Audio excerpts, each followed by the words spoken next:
मैं जानना चाहता हूँ कि क्या पेशरफ्त हुई। मैं अब और ज्यादा वेट नहीं कर सकता ओकान। जल्दी ढूंढो उस शख्स को जिसने उसे किडनैप किया था। मैं पहले ही करीब पहुंच चुका हूँ। आज आपको खबर दे दूंगा भाई। ठीक है, मुझे बस नतीजा चाहिए।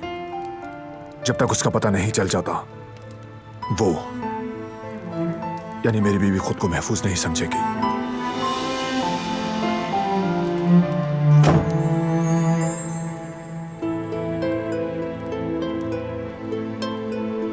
ठीक है, बाद में बात करते हैं। कोई प्रॉब्लम है क्या? नहीं, कुछ नहीं। दरअसल मैं तुमसे किसी बारे में बात करना चाहती हूँ। तुमने जो कल रात इफ्तारी बांटने की बात की थी ना, मैं सोच रही हूँ मैं तुम्हारी उसमें कुछ मदद करूँ। बिल्कुल नहीं। क्यों नहीं? वहां मदद करने के लिए और बहुत लोग हैं। तुम्हें काम करने की जरूरत नहीं। लेकिन मैं ये काम करना चाहती हूँ, प्लीज। जिद मत करो, कोई फर्क नहीं पड़ेगा। ऐसा करने से सुकून मिलेगा मुझे, और ऐसा करने से लोगों की जिंदगी को खुशियां देना चाहती हूँ जो मेरे हाथ से हो। खुद को मुतमईन करने का यही रास्ता है मेरे पास। मैं इस तरह मजीद नहीं रह सकती। रहना पड़ेगा। मैंने तुम्हें पहले भी कहा था, जब मैं कहूंगा कि तुम बाहर जा सकती हो तो ही तुम बाहर जाओगी।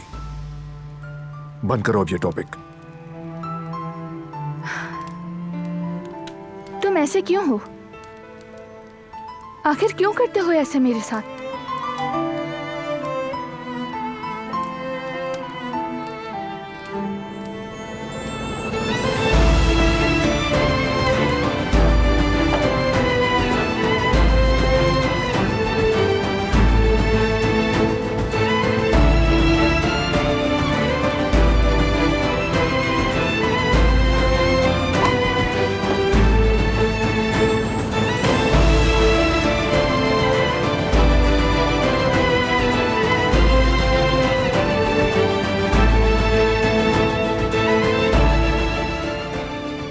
तुम मेरी हिफाजत करते करते मुझे कैदी बना रहे हो।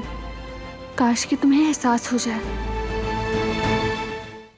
वो कहानियाँ अधूरी जो न हो सकेगी पूरी, उन्हें मैं भी क्यों सुनाऊं, उन्हें तुम भी क्यों सुनाओ।